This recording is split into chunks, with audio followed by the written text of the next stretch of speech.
perfect for black and white minimalism photography. You've already seen the image and I'm pretty sure it's quite a good one because I already like it. It didn't look good before, but when I tried it with my phone again, it looked quite nice. 24, but wait a minute. This is Brisson, my four-legged sister. I have a small request. Well, hello everyone, and welcome back to my channel. As you can see, we have an overcast today, which is perfect for black and white minimalism photography.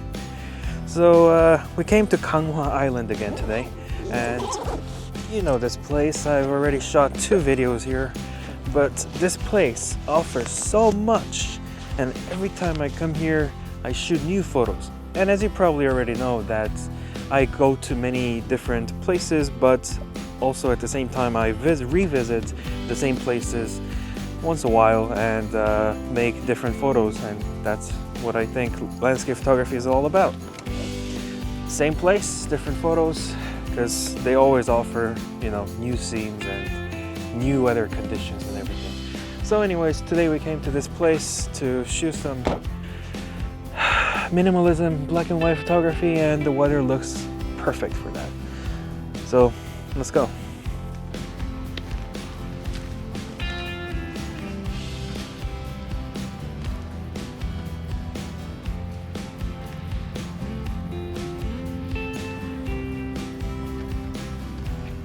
Alright, so we came down to this mud flat, very muddy because it's mud flat, and now I'm going to use my 16-35mm lens and trying to find some good composition.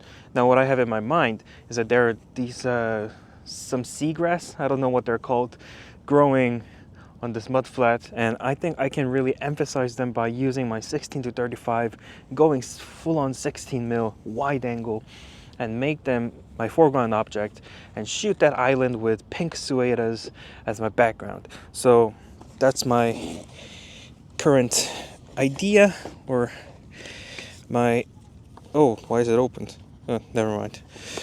So that's my idea right now, and I don't know how it will turn out, but now I gotta walk around this mud flat and find a good composition. So let's see how it goes.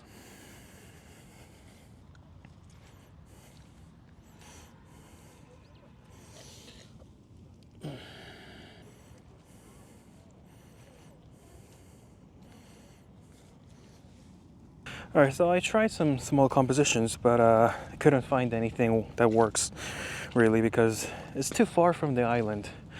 However, I did find an interesting composition that might work as a good black and white minimalist photography, which are these 2 white saltified grass. So that's what I'm gonna shoot.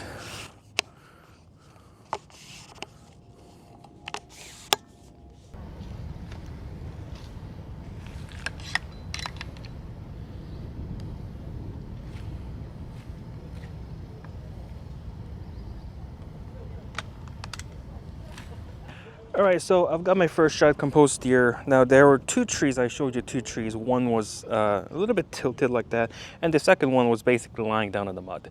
And that's why I'm shooting the second one. And the second one has a little bit green to pinkish leaves, but when I turn it black and white, these colors will be no problem because the mud and the greens and the pink will have the same color basically. And it's mostly about the white branches that are basically just lying down and spreading outwards from this one small trunk. So the white saltified branches will be the highlights of this image, and the black the dark mud will be the black of this image. So I'm currently at ISO 100, f11 and 80th of a second, and this will be a fine black and white image. 2-second timer, there we go. And when the process is done, here's my shot. When I saw this small tree, I knew exactly what kind of image I wanted to make. The salt-covered white branches make for excellent highlights, while the dark mud flat provides good shadows. In some ways, the image resembles an aerial photo of a fallen tree, which makes it even more interesting. Now, I forgot to say that when you're shooting these kind of small trees or grass or basically greens, you always need to check the sharpness, because you never know if the breeze was there, or, you know, maybe it was shaking a little, and it seems fine. I mean, 80th of a second, usually this kind of breeze is fine, but you always need to check. I mean, you've already seen the image, and I'm pretty sure it's quite a good one because I already like it. I mean, from the back of the camera, it looks really fine, so you always need to check though. Anyways, let's find some more compositions. You know, this place has so much to offer. I love this place. So let's find some more compositions, and hopefully you will shoot some patterns as well, because I can see the the tide is really far away right now, and it's like still 3 hours left until the full tide, so we have a lot of time, and I can already see one image right there. So, you know, all these mudflat patterns are always interesting. They're always good to shoot.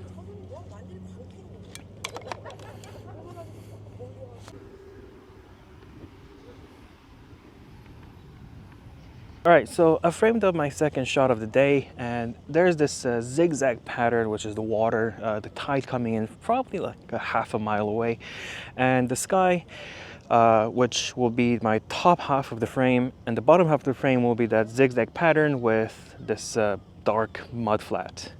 Now, I'm gonna make the shot, focus to infinity, ISO 100 f11, 250th of a second, 2-second timer, there we go.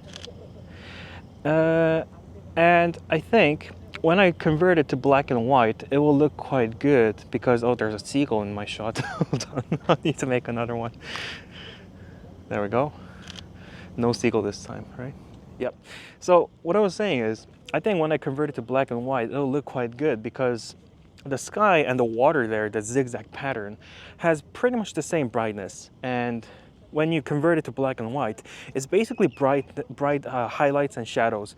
So that will be my highlight, and the shadows will be this dark mud flat. And because this mud flat is compared to this white water, the zigzag pattern, because it's too dark, I think when I convert it, and if I, you know, move that contrast slide a little bit towards the right, then this will have a very good contrasty black and white image. Now, there's one annoyance, is that I don't know if you can see this, but there's this black net on this in the middle of this zigzag pattern, and that's quite annoying. But it might work as a good seascape object, because, you know, this is seaside, and obviously fishing nets are seaside things. So I don't know how it will work, but if I don't like it, I'll just, you know, delete it in the Photoshop as always. So anyways, when the process is done, here's the shot.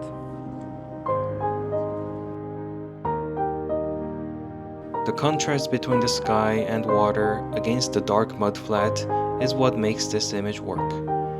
The waterline appears somewhat geometric, with sharp angles and straight lines. I added some haziness to the background to better connect the mud flat and the sky. All right, so you remember this shot that I talked about earlier in this video, that I want to use this green as my foreground interest, and use that black greenish island with pink suedas as my background object? Yeah, I think I found my foreground interest. Well, I tried this one, but it didn't look good before, but when I tried it with my phone again, it looked quite nice. So maybe I was just, you know, at a wrong angle. So I'm gonna try it. Let's see. First, you need to stay here. All right, so I've got my composition set up here. Now, I think this will be a mediocre shot, but the things are a little bit changed, because now there's this tide came in, and there's this waterway that's kind of leading towards the island, and I think I can use that. Well, but for that, I really needed to move towards the left of this green here, because from here, that waterline was not visible, but from here it's visible and the island is right in the middle. However, I wish a little bit, just a little bit, I wish that waterline was just a little bit in the middle, you know, because it's too far right. Anyways, you can't always have the perfect shot, you know, so I'm just gonna do it. So I'm gonna make 3 images. First, focus to this green in front of me, ISO 100, f11, 50th of a second, 2-second timer, there we go. And then focus to the middle ground, which is here, ISO 100, f11, 50th of a second, 2-second timer, there we go. And then the farthest point, which is the island, there we go. In the video, I mentioned that I was going to shoot this as wide as possible with my wide-angle lens. However, as you can see from the data, it was actually shot at 24mm, not 16. I'll explain the reason for this later in the video. I wish the waterline was a bit closer to the middle, but I think it works well as it is.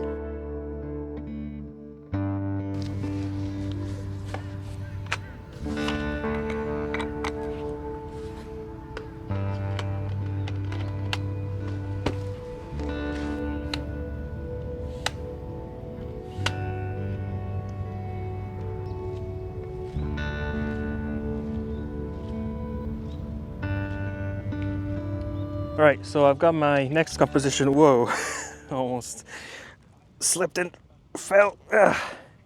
Oh man, it's very mushy here. So I've got my next composition, which is this island in the middle, and there's this white water line that's leading like that. So I think it can be a very interesting 1x1 black and white shot. Now it's as simple as other photos. It's just water, mountain, or some hill, I don't know what, it could be an island, I don't know, and mud flat, that's it. It's just simple as that. And some birds, of course. But I think I'm gonna Photoshop out those birds because they're kind of, you know, distracting in this, because it's so minimalistic. Like, if you see those black dots everywhere, then it's a little bit, you know, annoying. So I think I'm gonna Photoshop them out. Anyways, I don't even need to focus stack this, I think. So ISO 100, f11, 160th of a second, focus to infinity, which is the island. And there we go. And I might go for color with this one, although black and white seems quite nice. Yeah, I don't know. And when I saw the preview of this photo with that 1x1 crop, it's really I think it really makes a good balanced image because there's no left heavy or right heavy anything. It's just in the middle balanced, and that's the thing that I really like. So anyways, here's the shot.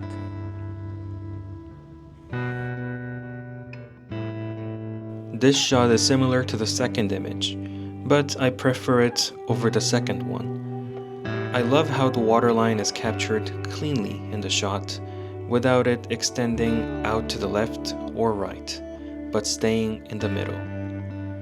The dark island in the center is dominant, which I think makes this minimalistic image a bit more interesting.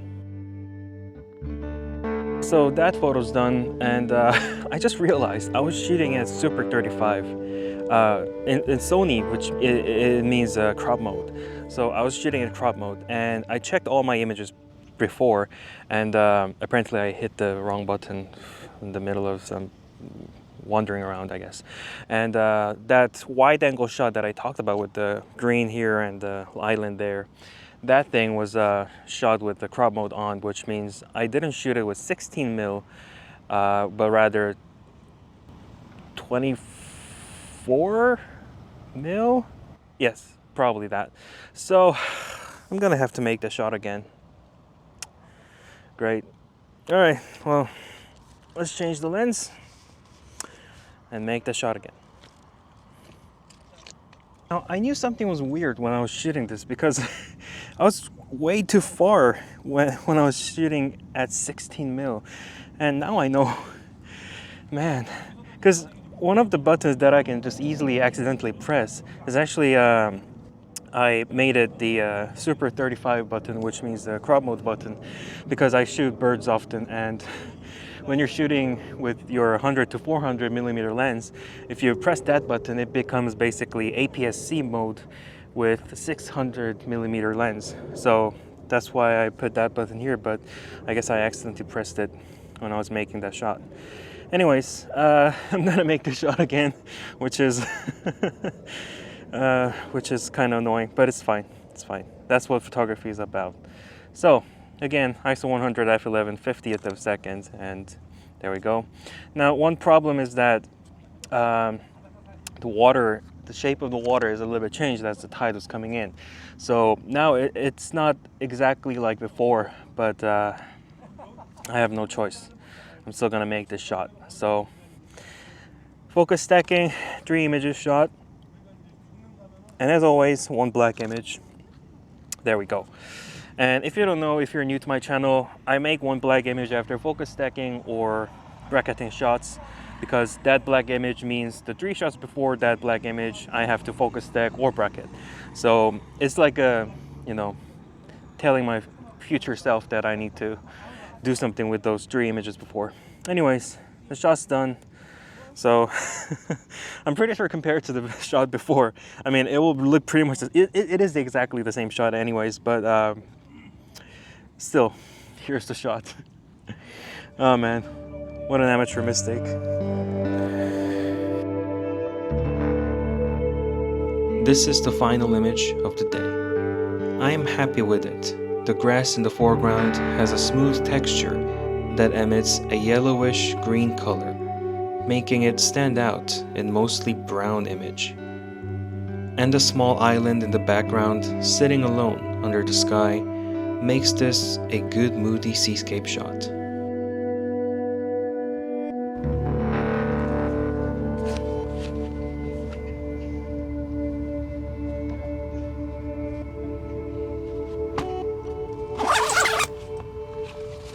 So guys, that's for today. I hope you liked this video, but wait a minute.